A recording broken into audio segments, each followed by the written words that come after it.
दोस्तों मैं पिछले 8 वर्षों से ज्योग्राफी पढ़ा रहा हूं और पिछले कई वर्षों के डिफरेंट एग्जाम पेपर्स को एनालाइज करने के बाद मुझे ये समझ में आया है कि सही प्रिपरेशन के लिए आपको इंपॉर्टेंट एमसीक्यूज पीवाईक्यूज की आवश्यकता होती है, क्योंकि अल्टीमेटली हमें फाइनल एग्जाम में एमसीक्यूज ही फेस करने हैं। तो इसी को ध्यान में रखते हुए हमने ज्योग्राफी के टॉप 1000 पीवाईक्यूज का एक सेट तैयार किया है, जो कि किसी भी कॉम्पिटिटिव एग्जाम के लिए काफी महत्वपूर्ण है। तो आज ही क्रेजी जी के ट्रिक की एप्लीकेशन में जाकर के आप इस कोर्स को अवेल कर सकते हैं। साथ ही डिस्क्रिप्शन में लिंक दी हुई है, तो लिंक के थ्रू भी आप कोर्स को अवेल कर सकते हैं। धन्यवाद। हेलो एवरीवन, कैसे हैं आप सभी। उम्मीद करती हूँ बहुत अच्छे होंगे। भाई लास्ट क्लास में हम लोग प्रोनाउन से रिलेटेड काफ़ी सारी चीज़ें हमने डिस्कस की थी। तो अभी हम लोग अपने प्रोनाउन वाले टॉपिक को आगे कंटिन्यू कर रहे हैं। उम्मीद करूंगी कि आज के सेशन में पूरा आपका प्रोनाउन का टॉपिक कंप्लीट हो जाए। टॉपिक जैसे ही कंप्लीट हो जाएगा उसके बाद मैं आप लोगों को प्रैक्टिस क्वेश्चन की शीट्स प्रोवाइड करवा दूंगी। आप प्लीज़ जैसे ही टॉपिक कंप्लीट हो पूरा चैप्टर अच्छे से रिवाइज करके उन क्वेश्चंस को अटेम्प्ट करना और देखना आप लोगों का क्या स्कोर बन रहा है 50 में से। ठीक है, तो हमने लास्ट क्लास में जैसे कि देखा था पॉजिटिव प्रोनाउन और पॉजिटिव एडजेक्टिव के बीच में डिफरेंस देखा था। आइदर और नाइदर नॉर के बीच में देखा था क्या रूल होता है। ठीक है, ये वाला केस भी देख लिया था। उसके बाद हमने क्या देखा था कि कलेक्टिव नाउन जब सेंटेंस में से सब्जेक्ट की तरह काम करता है ग्रुप, तो हम सिंगुलर प्रोनाउन यूज करते, और ये वाला रूल देख लिया था। अब हमें आज की क्लास में यहाँ से स्टार्ट करना है। ठीक है, यहाँ से स्टार्ट करना है, हम स्टार्ट करते हैं। लिखा है पॉजेसिव प्रोनाउन। आपको बताया था पॉजेसिव प्रोनाउन कौन कौन से होते हैं। His, hers, its, ours, yours, their and whose. ये सब क्या होते हैं पॉजेसिव प्रोनाउन। अब इनके साथ ना तो कभी नाउन यूज होता है और ना ही कभी अपोस्ट्रोफी यूज करते हैं। बट अब वैसे अपोस्ट्रोफी आप क्यों यूज करते हो। जैसे मैंने आपको नाउन की क्लास में बताया था राम्स बुक, है ना, राम्स बुक। तो जब पॉजेसिव प्रोनाउन के बाद कोई नाउन आता ही नहीं है तो फिर आप अपोस्ट्रोफी एस लगा के उसका किसके साथ पोजीशन बताओगे, है कि नहीं। तो आप लोगों को ये चीज ध्यान रखनी है। अब इधर जैसे लिखा है yours truly is, yours truly. आप लोग जब स्कूल टाइम में अभी भी लिखते होगे, काफी लोग अभी भी गलती करते होगे कि वो लोग ऐसे लिख देते yours truly, yours faithfully, apostrophe लगा के। तो याद रखना है ग्रामेटिकली इनकरेक्ट है। करेक्ट क्या होता है, योर्स ट्रूली। क्या होता है डियर स्टूडेंट्स, योर्स ट्रूली आपका करेक्ट होता है। तो वैसे ही याद रखना इन सब में आपको कहीं पर भी अपोस्ट्रोफी एस नहीं लगाना होता है। ठीक है, वही चीज लिखिए जो आपको भी मैंने बताई, फटाफट से आप लोग इसको पढ़ लेना। ठीक है, चलो नेक्स्ट क्या लिखा है। A positive adjective will be used before a noun directly. अभी आपको बताया था मैंने जब टेबल करवाया था, इसलिए मैंने आपको टेबल पढ़ा दिया अच्छे से, ताकि अब मैं आपको चीजें थोड़ी फास्ट फॉरवर्ड में बता पाऊँ, है ना। अगर वो टेबल नहीं करवाती ना तो ये चीज आपको थोड़ी कम समझ में आती, बट आप लोग टेबल अच्छे से पढ़ चुके हो तो ये चीज में ज्यादा इशू नहीं होगा। Positive adjective will be used before a noun directly. जैसे मैं बोलूँ दिस। तो यहाँ पर फ्रेंड्स, जिस तरीके से अभी तक आपने इस लेक्चर को देखा है, जिस तरीके से हमने अभी तक चीज़ों को समझा है, अगर आप इसी तरीके से इस पैटर्न से जीएस मतलब जनरल स्टडी को कंप्लीट करना चाहते हो तो फ्रेंड्स मैंने आप सभी के लिए 100 आवर जीएस का एक कोर्स डिज़ाइन कर रखा है। इस कोर्स के अंदर फ्रेंड्स मैंने आपको 8 सब्जेक्ट कंप्लीट कराए हैं। अलग अलग सब्जेक्ट हमको जीएस में पढ़ना होते हैं, जैसे कि history, geography, polity, economics, art and culture, sports, multiple subjects हमको कवर करना होते हैं। वो सारे सब्जेक्ट इस 100 आवर जीएस के अंदर मैंने आपको प्रोवाइड करे हैं, क्योंकि जीएस के साथ में सबसे बड़ी प्रॉब्लम ये होती है कि इसका सिलेबस कंप्लीट करना एंड उसका प्रॉपर रिवीजन भी करना। इस 100 आवर जीएस के कोर्स में मैंने आपको ट्रिक के माध्यम से एग्जाम्पल, कॉन्सेप्ट एंड हमने इमेजिनेशन के थ्रू चीज़ों को समझा है। इस कोर्स में आपको वीडियो लेक्चर के साथ साथ में class notes and mock test भी दिए गए हैं। ये मॉक टेस्ट बहुत इंपॉर्टेंट है, जो कि प्रीवियस ईयर क्वेश्चन को दिमाग में रखते हुए मैंने डिजाइन करे हैं। मैक्सिमम क्वेश्चन आपको इन्हीं मॉक टेस्ट से एग्जाम में देखने को मिलेंगे। 2 साल की वैलिडिटी के साथ में इस कोर्स को मैंने हिंदी एंड इंग्लिश मिक्स में आपके लिए डिजाइन किया है, जिससे कि सभी स्टूडेंट इसका फायदा ले सकें। इस कोर्स को आप एनरोल कर सकते हैं मात्र 999 रुपीज़ में, जिसमें आपको 7 से 8 सब्जेक्ट जीएस के अंदर कवर हो जाते हैं। कोर्स के बारे में और अगर आपको डिटेल लेना है तो स्क्रीन पर दिए गए नंबर पर भी आप कॉल कर सकते हैं। एनरोल करने के लिए फ्रेंड्स डिस्क्रिप्शन बॉक्स और कमेंट बॉक्स में लिंक दे रखा है, वहां पर क्लिक कर आप इस कोर्स को एनरोल कर सकते हैं। इसके अलावा क्रेजी जी के ट्रिक एप्लीकेशन डाउनलोड कर लीजिए, वहां पर फाउंडेशन कोर्स में कोर्स बाय अक्षय सर में आपको ऑप्शन मिल जाएगा। तो छोटी सी इन्फॉर्मेशन थी, आई थिंक आपके लिए काफ़ी ज़्यादा हेल्पफुल होने वाली है। चलिए वापस आते हैं हमारे लेक्चर पर। Is, this is my house. तो हाउस हो गया क्या आपका नाउन, है ना। तो इस नाउन के पहले हमने क्या यूज किया है, पॉजिटिव एडजेक्टिव यूज किया है। ठीक है, अब हिज जो होता है एक अकेला, वो पॉजिटिव प्रोनाउन भी होता है, पॉजिटिव एडजेक्टिव भी होता है, आप सभी को पता होगा। ठीक है, अब एग्जांपल इधर क्या लिखा है, hers house is located in sector 13 in Hisar. अब हमको हर्स को रिप्लेस करना है किससे, हर्स से। क्यों, क्योंकि जब आप हर्स लिख ही रहे हो तो यहाँ तो आप हाउस मत लिखो, और अगर आपको हाउस लिखना ही है तो फिर भैया आप सिर्फ हर लिखो, हर्स नहीं लिखो, ठीक है, क्योंकि हर्स का मतलब ही क्या होता है, हर हाउस। ये दोनों चीजें सेम है, एक ही बात की लिखी गई है, ठीक है। अब वही इस क्वेश्चन में भी वही गड़बड़ की है, theirs father works in a bank, यहाँ तो आप देयर्स लिख लो या तो फिर देयर फादर लिख लो। अब यहाँ पे आगे फादर दिया हुआ नहीं है, दैट मीन्स आपको यहाँ पे देयर फादर ही लिखना पड़ेगा, तो देयर्स यहाँ से हटा दो, their father works in a bank होगा। आ रही समझ में बात सभी लोगों को? अब रिफ्लेक्सिव प्रोनाउन का रूल क्या कह रहा है वो समझो। Reflexive pronoun are used when both the subject and the object of a verb are the same person और थिंग। आपको मैंने स्टार्टिंग में इसलिए सारे प्रोनाउन की टाइप्स क्लियर करवा दिए थे ताकि हम इन चीजों को अच्छे से समझ पाए। रिफ्लेक्सिव प्रोनाउन बता दिया था जब आपके सेंटेंस की वर्ब का सब्जेक्ट भी वही हो और ऑब्जेक्ट भी वही हो, वहां पर हम रिफ्लेक्सिव प्रोनाउन यूज करते हैं। जैसे इधर लिखा है रिया पिंच्ड। अब रिया पिंच्ड ये सेंटेंस पढ़ने में इनकम्प्लीट है, क्यों? क्योंकि अगर मैं पूछू रिया पिंच्ड हु तो समझ में ही नहीं आ रहा है, मैं पूछू रिया पिंच्ड हुम तो भी समझ में नहीं आ रहा है। तो हम इसको करेक्ट लिखने के लिए क्या लिखेंगे, रिया पिंच्ड रिया, मतलब फॉर एग्जांपल रिया ने खुद को ही चिमटी खोड़ी है ना, तो हम रिया पिंच्ड रिया लिखेंगे क्या? नहीं, ये सेंटेंस आपका खराब हो जाएगा। इसीलिए हम लोग क्या यूज करते हैं, प्रोनाउन, सो दैट हम अपने नाउन के रिपीटेशन को अवॉइड कर सके। नाउन के रिपीटेशन को अवॉइड कर सके इसलिए हमने रिया की जगह पे क्या यूज कर लिया है, हरसेल्फ यूज कर लिया है। रिया पिंच्ड हरसेल्फ, क्या हो गया, रिया पिंच्ड हरसेल्फ, रिया ने खुद को पिंच किया। रिया पिंच रिया, ये आपका ग्रामेटिकली रॉन्ग होगा। आ रही है सभी को बात समझ में? उम्मीद करती हूँ रिफ्लेक्सिव प्रोनाउन का रूल आपको अच्छे से क्लियर हो गया होगा। आगे बढ़ते हैं। If the object of a preposition refers to a previous noun or pronoun we use a reflexive pronoun। वही चीज लिखी है, अगर preposition का ऑब्जेक्ट भी पहले वाले नाउन प्रोनाउन की तरह होता है तो हम रिफ्लेक्सिव प्रोनाउन यूज करते हैं। जैसे मैंने लिखा आई डिड इट फॉर, ये चीज मैंने करी, खुद के लिए करी, खुद के लिए करी मतलब आई है, तो आई का रिफ्लेक्सिव प्रोनाउन क्या हो जाएगा, माई हो जाएगा। The object myself is the same person as the subject I. जो चीज मैं बोल रही हूँ ना वो आपको यहाँ पे लिखी हुई भी मिल जाएगी, है ना, क्योंकि अब यहाँ पे हम ऑफलाइन क्लास तो अटेंड नहीं कर रहे ना कि मैं आपको एक चीज लिखवाती जाऊं कॉपी में, तो इसलिए मैंने प्रॉपर आप लोगों के नोट्स बनवा दिए हैं ताकि आप लोग डायरेक्टली क्या कर पाओ, खुद से ही नोट्स अच्छे से बना पाओ। और जो मैं चीजें बोल रही हूँ अब आप बोलते टाइम लिख नहीं पा रहे हो तो वो चीज यहाँ पे लिखी हुई है, आप लोग यहाँ से नोट्स को कॉपी पेस्ट कर सकते हो, ठीक है। अब देखो नेक्स्ट क्या लिखा है, the object my self, object my self subject के समान व्यक्ति है, ठीक है।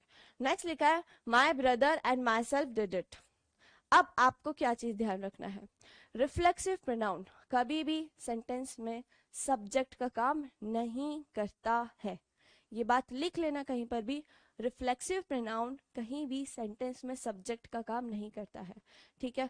उसके लिए आपको उसका नॉमिनेटिव केस ही यूज करना होगा। जैसे इधर लिखा है माई ब्रदर एंड माई सेल्फ, तो ये इनकरेक्ट है, माई ब्रदर एंड आई होगा, क्या होगा, my brother and I did it.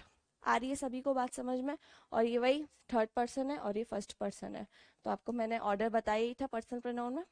Reflexive pronoun are used only when the subject and object are the same in a sentence, ठीक है। चलो आगे देखो, रिफ्लेक्सिव प्रोनाउन का एक और बहुत ज्यादा इंपॉर्टेंट वाला रूल जहां से एग्जामिनर को क्वेश्चन बनाने में बहुत मजा आता है, और ये इतनी बार क्वेश्चन पूछ चुका है इस वाले कंसेप्ट से कि हो सकता है अभी आने वाली एग्जाम में भी पूछे जाए आपसे, ठीक है। तो रूल थोड़ा सा ध्यान से समझने की कोशिश करना, बिल्कुल। लिखा है we use reflexive pronoun after these verbs. ये जितनी भी वर्ब्स दी हुई है ना इनको 10 बार रिपीट कर लो, अभी क्लास में ही रिपीट कर लो।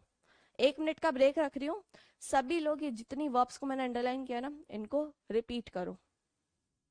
Equity, avail, reconcile, amuse, resign, avenge, exert, apply, adopt, adjust, pride, absent, enjoy, ठीक है।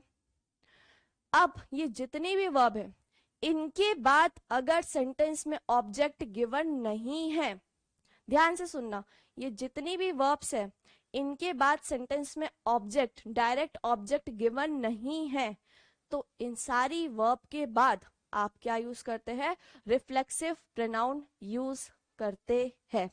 आ रही है सभी लोगों को बात समझ में? देखो अब यहाँ पे क्या लिखे, एग्जाम्पल्स के थ्रू समझते हैं। लिखा है the officers acquitted themselves well during the crisis। मैं पूछूं ऑफिसर्स एक्विटेड व्हाट, हमें ऑब्जेक्ट नहीं मिल रहा है। जब ऑब्जेक्ट नहीं मिल रहा है तो हम इसके अकॉर्डिंग यहाँ पे क्या यूज करेंगे, इसका रिफ्लेक्सिव प्रोनाउन। ऑफिसर्स था आपका प्लूरल, और प्लूरल का रिफ्लेक्सिव प्रोनाउन क्या होता है, themselves होता है। ये चीज हम प्रीवियस क्लास में समझ चुके हैं, ठीक है। नेक्स्ट लिखा है she has reconciled herself to the demands of her in-laws।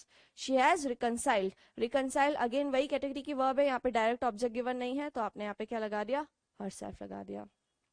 the students exert what, answer नहीं मिल रहा है तो हमने स्टूडेंट्स के लिए क्या लगा दिया, themselves। you will have to apply what, you will have to apply yourself to this task wholeheartedly, मतलब आपको अपने आप को इस काम को करने के लिए पूरा दिल से तैयार रहना रहेगा। आ रही बात समझ, चल। आई प्राइड माई सेल्फ, आई का रिफ्लेक्सिव प्रोनाउन क्या होगा, my self. You should avail your self of this opportunity, you का क्या हो गया, योर सेल्फ।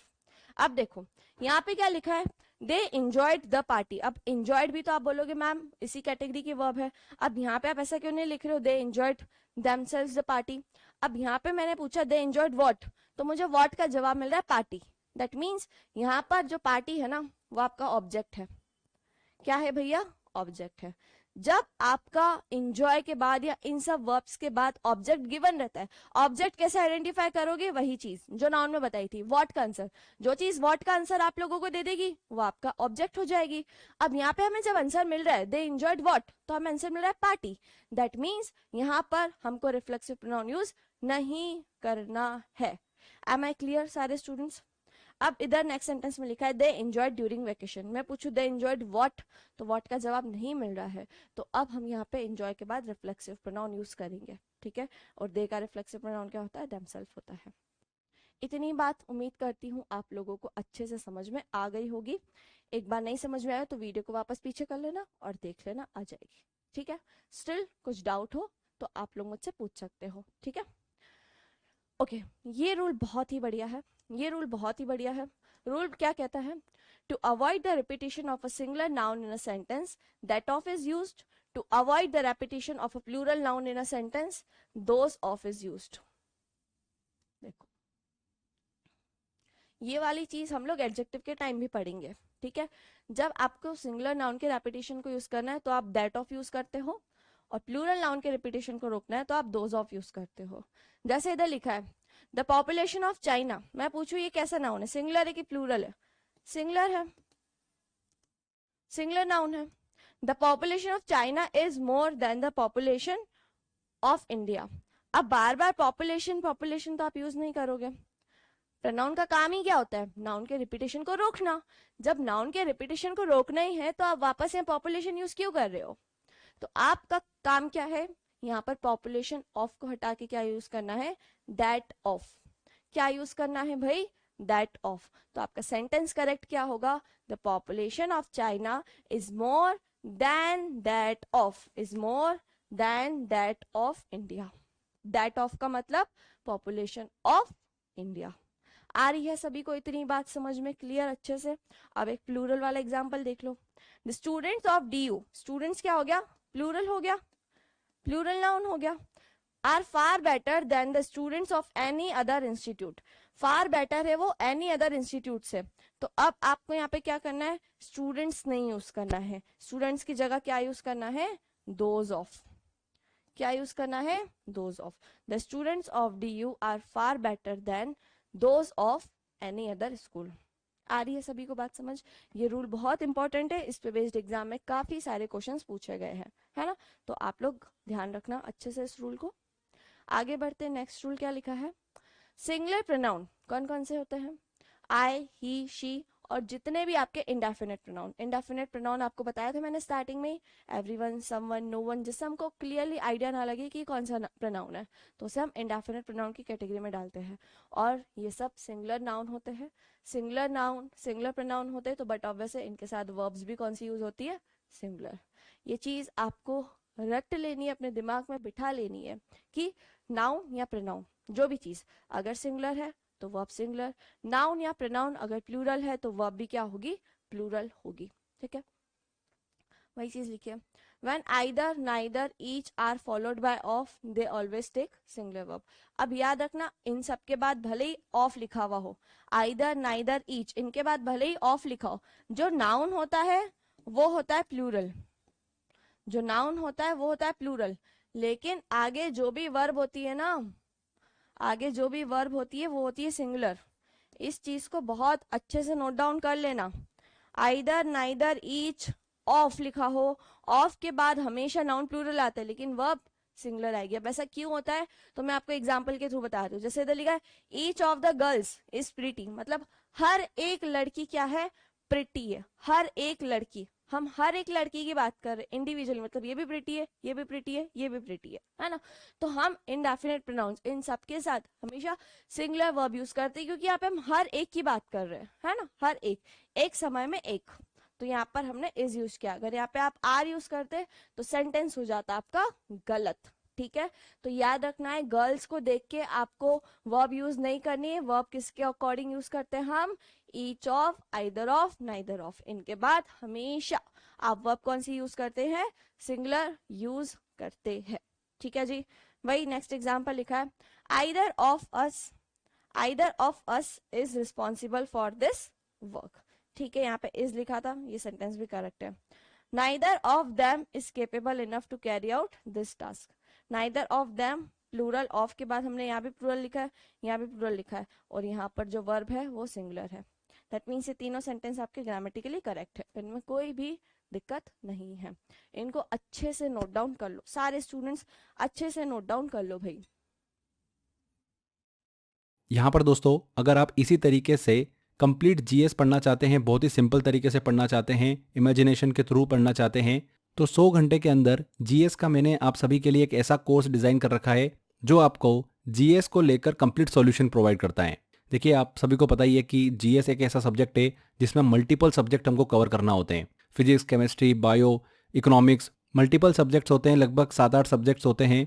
तो इनको कवर करना वाकई में बहुत डिफिकल्ट काम होता है। मैंने आप सभी को कंप्लीट सॉल्यूशन दिया है 100 आवर जीएस के इस कोर्स के अंदर। सारे सब्जेक्ट मैंने ही आपको पढ़ाए हैं और बहुत ही सिस्टमेटिक तरीके से सबसे सिंपल वे में मैंने आपको चीज़ों को एक्सप्लेन किया है, और हमने ट्रिक के माध्यम से भी चीज़ों को इसमें याद किया है।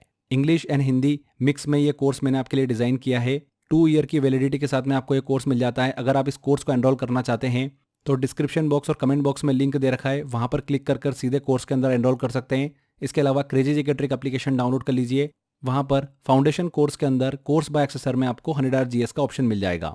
कोर्स को लेकर अगर कुछ भी क्वेरी है आपकी तो स्क्रीन पर दिए गए नंबर पर आप कॉल कर सकते हैं, बेझिझक कॉल करके इन्फॉर्मेशन ले सकते हैं। चलिए वापस आते हैं हमारे लेक्चर पर।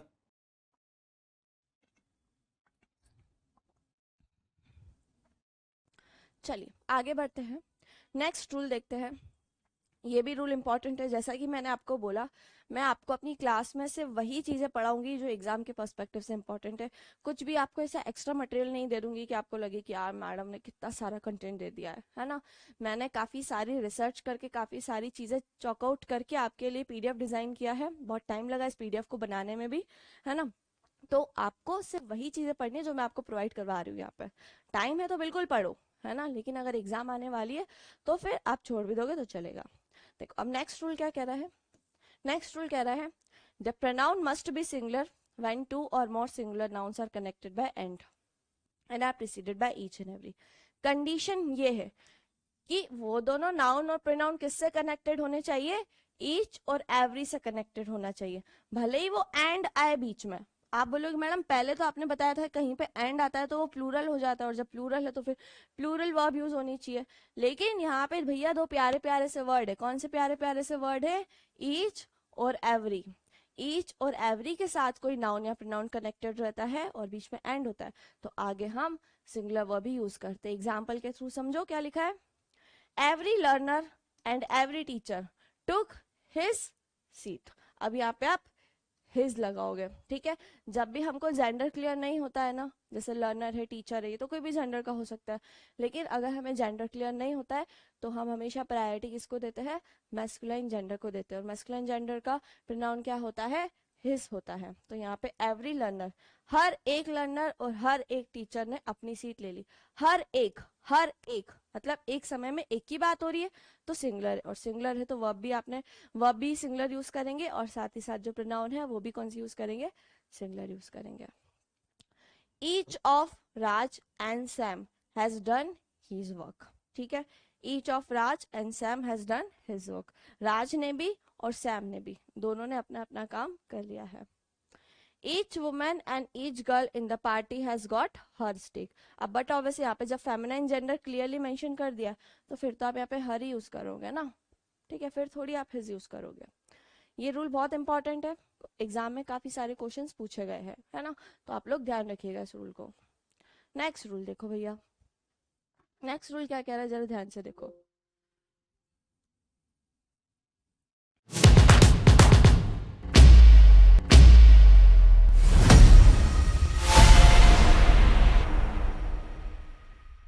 Must remain singular throughout the complete sentence.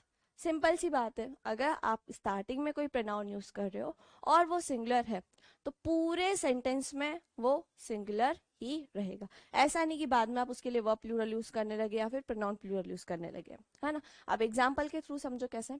जैसे दिल्ली समवन, समवन मैंने बोला कौन सा प्रोनाउन होता है, इनडेफिनेट प्रोनाउन होता है। इनडेफिनेट होता है तो इसके साथ हम सिंगुलर वर्ब यूज करते हैं, सिंगुलर यूज कर रही है। Someone has to take responsibility and have to fulfill it well. आपका सेंटेंस करेक्ट है, ठीक है। Someone has to take responsibility and have to fulfill it well. Someone has to, oh sorry, गड़बड़ हो गई। यहाँ पे has लिखा है ना, someone has to take responsibility and have नहीं, यहाँ पे अगेन आप क्या यूज करोगे, has यूज करोगे, क्योंकि someone के लिए आप हमेशा सिंगुलर वर्ब यूज करते हो। जब यहाँ सिंगुलर है तो वहां भी सिंगुलर ही होगी। अच्छा, ये सेंटेंस वही लिखा है, ठीक है। आप इस सेंटेंस को पहले काट देना, या इसको काट देना, इसको ग्रामेटिकली करेक्ट कर देना, ठीक है। एक ही सेंटेंस दो बार लिख दिया है, ठीक है। ऊपर वाला सेंटेंस गलत था, नीचे वाला आपका करेक्ट है। ऑलराइट, आगे बढ़े। ओके, ये रूल तो बहुत ही अच्छा है, मेरा फेवरेट रूल है। क्यों? क्योंकि ये एग्जाम में काफी बार पूछा गया है, ठीक है। रूल क्या कह रहा है, if two identical parts of speech, two identical मतलब same part of speech, noun noun, pronoun, adjective, या adverb, are connected with either or, neither nor, not only but also छूट गया शायद कहीं पर, लिख लेना आप लोग, लिख लेना, either or, neither nor, not only but also। ये पेयर्स में चलते हैं हमेशा, कंजंक्शन में भी हम इस रूल को देखेंगे, either or, neither nor, not only but also, ये हमेशा पेयर में चलते हैं, ठीक है। Then we use the verb and pronoun according to the nearest subject। हम जो वर्ब और प्रोनाउन यूज करते हैं वो किसके अकॉर्डिंग करते हैं, नियरेस्ट सब्जेक्ट। नियरेस्ट सब्जेक्ट को आप सब्जेक्ट टू भी बोल सकते हो। सब्जेक्ट टू कैसे बोलोगे, तो एग्जाम्पल के थ्रू हम लोग समझते हैं। जैसे इधर लिखा है, neither Raman nor his friends. Neither Raman ये आपका सब्जेक्ट वन है, नॉर हिज फ्रेंड्स ये सब्जेक्ट टू है। अब आपको जो वर्ब यूज करनी रहेगी वो नियरेस्ट सब्जेक्ट, दैट मींस अब आपको यहाँ पे वर्ब यूज करनी है, तो वर्ब के लिए नियरेस्ट सब्जेक्ट कौन सा होगा, ये वाला होगा कि ये वाला होगा। तो आप बोलोगे मैडम वर्ब यहाँ पे, तो उसके लिए सबसे नियरेस्ट सब्जेक्ट क्या है, यही है, तो ये आपका सिंगुलर होगा तो वर्ब सिंगुलर होगी, ये प्लूरल होगा तो वर्ब प्लूरल होगी। हमने देखा फ्रेंड्स था प्लूरल, तो हमने यहाँ पे क्या यूज कर लिया, वर्ब यूज कर लिया। आ रही है सभी को बात समझ में। Neither Raman nor his friends were enjoying the party, अरे सेम ही लिख दिया, चलो कोई बात नहीं।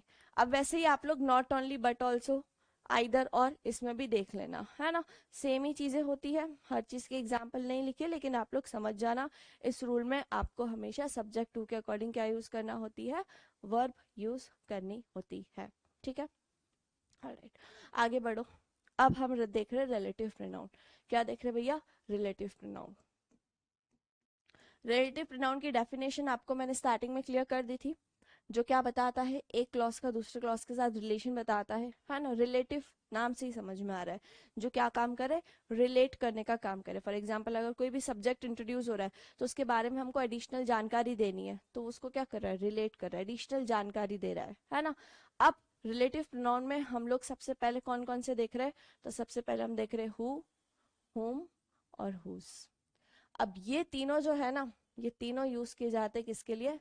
पर्सन्स के लिए यूज किए जाते हैं। तो आपको क्या बात ध्यान रखनी है, हु, whom और whose, ये तीनों के तीनों रिलेटिव प्रोनाउन आपके लिविंग बीइंग के लिए यूज किए जाते हैं। इनको आप एनिमल या फिर नॉन लिविंग के लिए यूज नहीं कर सकते हैं। अब लिविंग के लिए यूज करते, इतनी बात समझ में आ गई, लेकिन कौन से केस में कौन सा प्रोनाउन यूज करना है वो समझते हैं। जैसे इधर लिखा है हु, तो हु आप किसके लिए यूज करते हो? नॉमिनेटिव केस के लिए। दैट मीन्स जो सब्जेक्टिव केस है ना आपका, जो सब्जेक्टिव केस है उसके लिए आप क्या यूज करते हैं? हु यूज करते हैं। हुम किसके लिए यूज करते हैं? तो आप कहेंगे मैडम ऑब्जेक्टिव केस के लिए यूज करते हैं, जो वर्ब का ऑब्जेक्ट होता है उसके लिए आप क्या यूज करते हैं? हुम यूज करते हैं। हुज किसके लिए यूज होता है? तो आप कहेंगे मैडम पजेसिव केस के लिए, जब हम अधिकार बताने की बात करते हैं, जैसे हम बोलते हैं हुज पेन इज दिस, ये पेन किसका है ना, तो हम क्या पूछ रहे हैं? किसी का अधिकार पूछ रहे कि किसका है, इसका मालिक कौन है ना।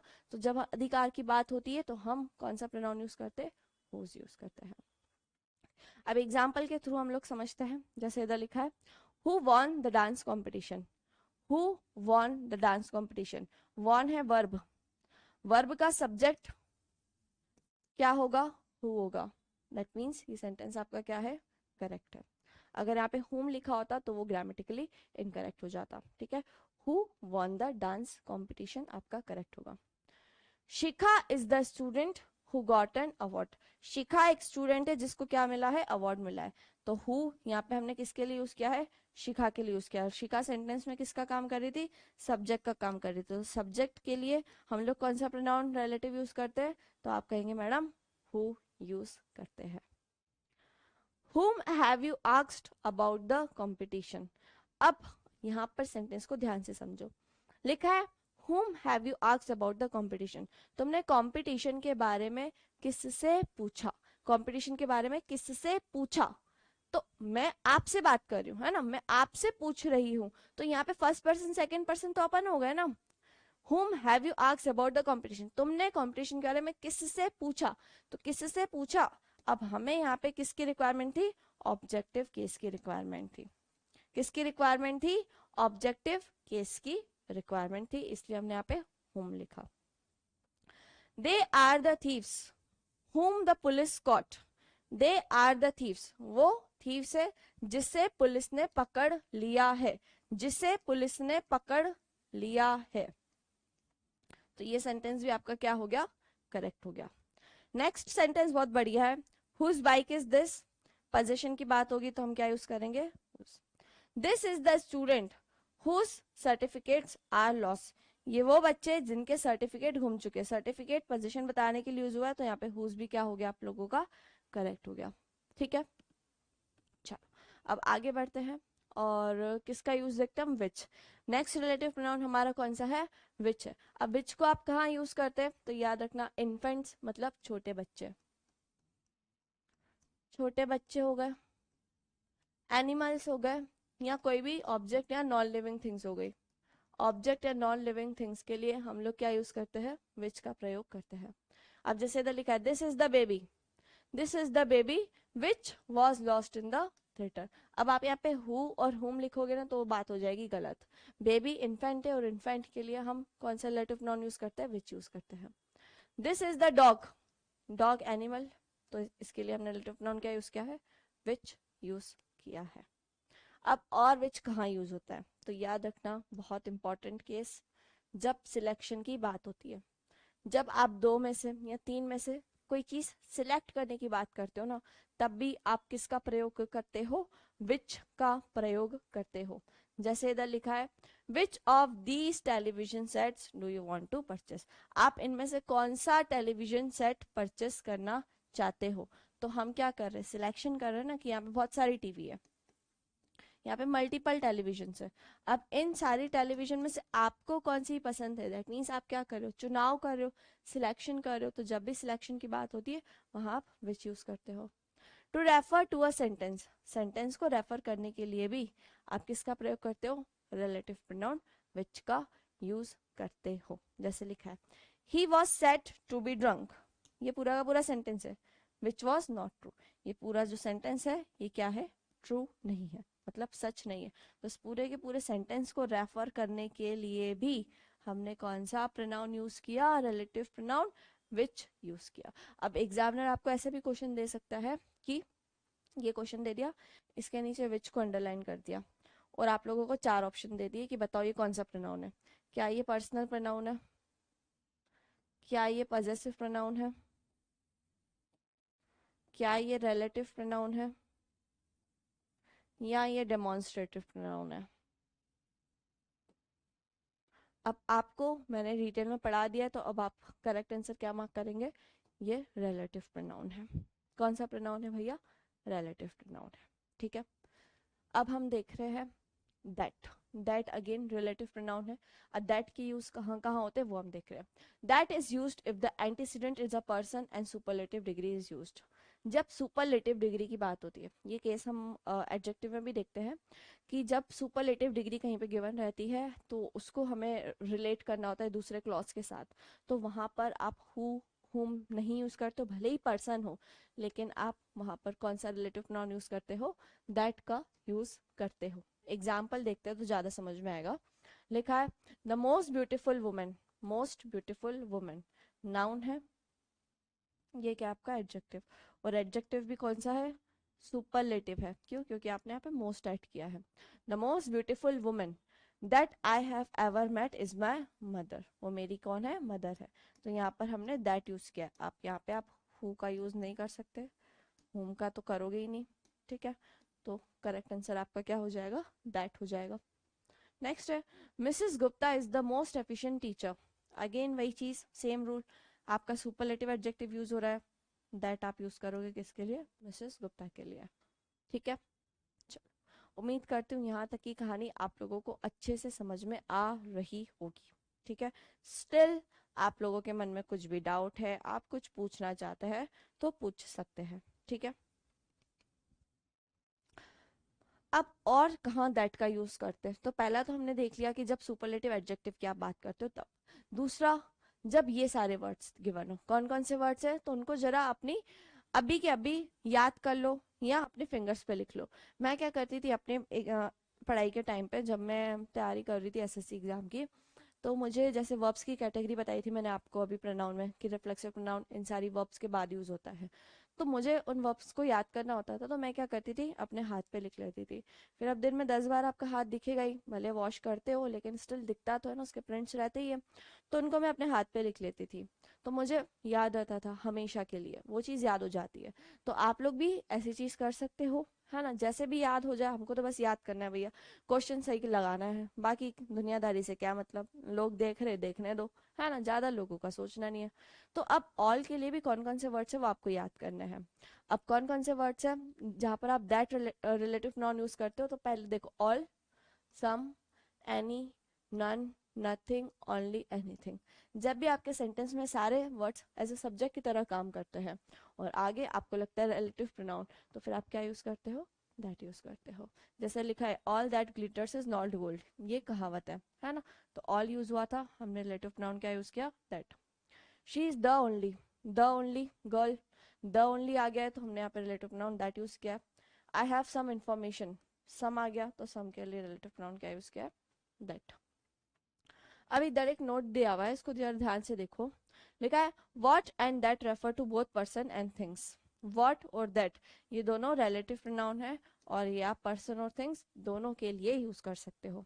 क्या बोला मैंने, व्हाट और दैट ये रिलेटिव प्रोनाउन है जो आप पर्सन और थिंग्स दोनों के लिए यूज कर सकते हो। ठीक है जी, आगे बढ़ते हैं। अब हम रेसिपी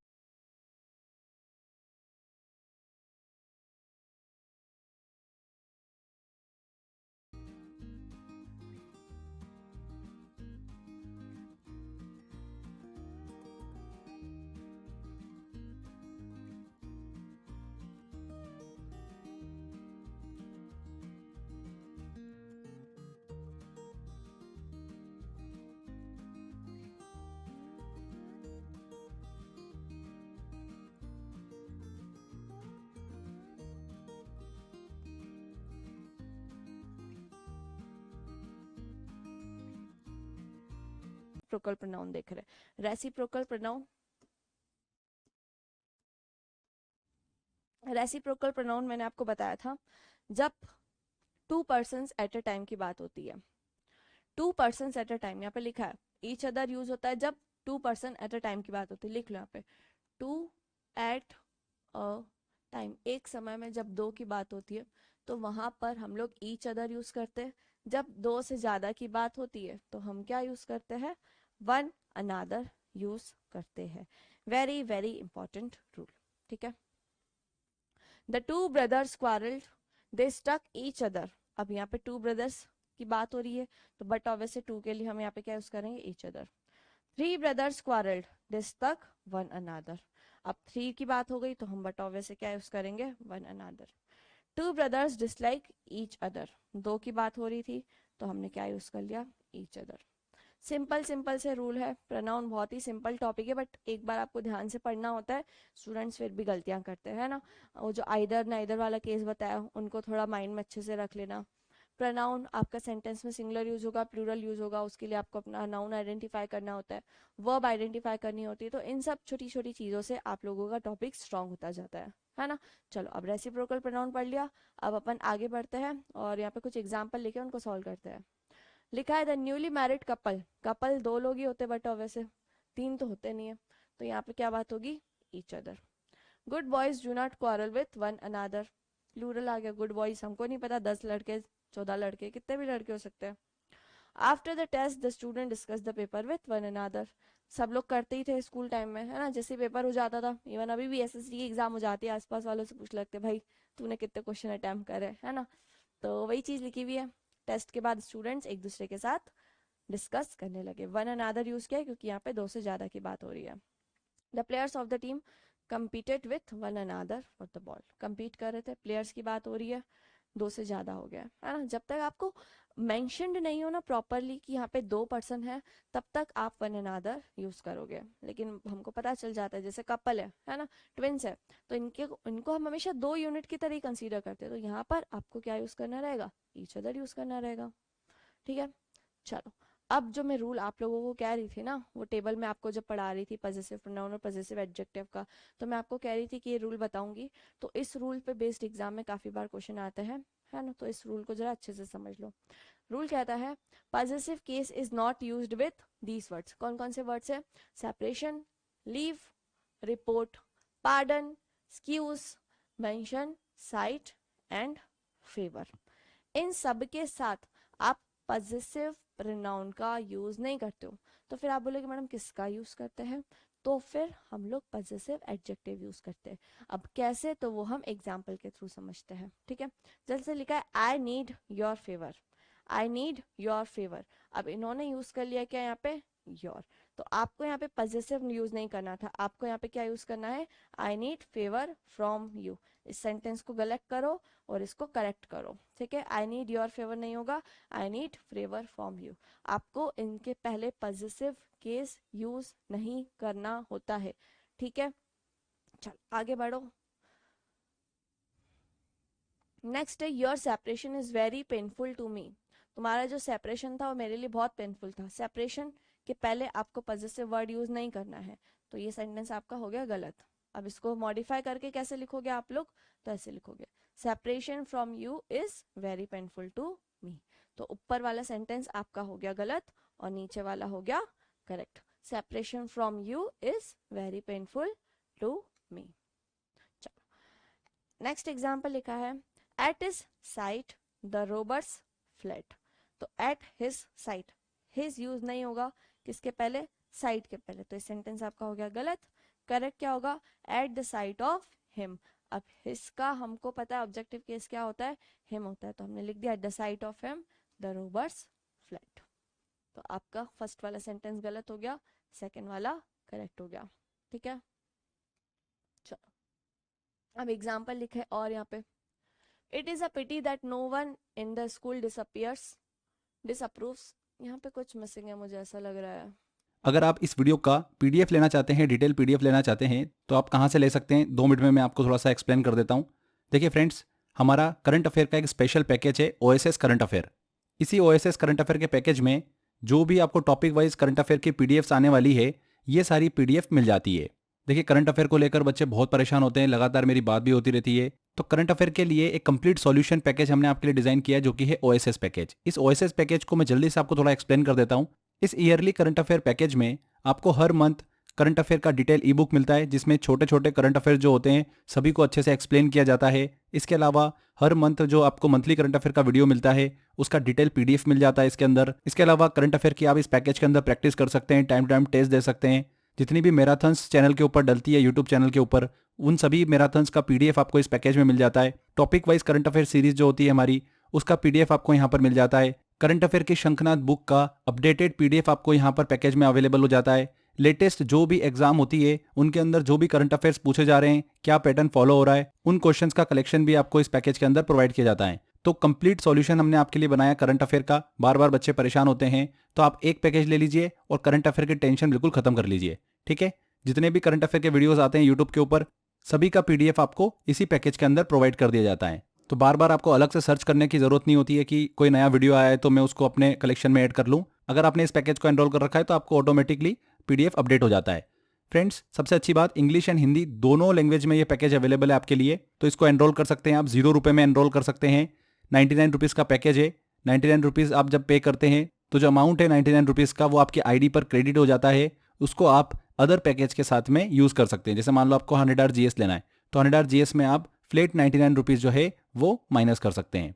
तो इस तरीके से ये पैकेज आपको 0 रुपये में मिल जाता है। अगर आप ये पैकेज एनरोल करना चाहते हैं तो डिस्क्रिप्शन बॉक्स और कमेंट बॉक्स में लिंक दे रखा है, वहां पर क्लिक कर आप इसको एनरोल कर सकते हैं। इसके अलावा crazy GK trick application and root application download कर लीजिए, वहां पर आपको ऑप्शन मिल जाएगा। तो चलिए फ्रेंड्स, अगले क्वेश्चन की तरफ चलते हैं।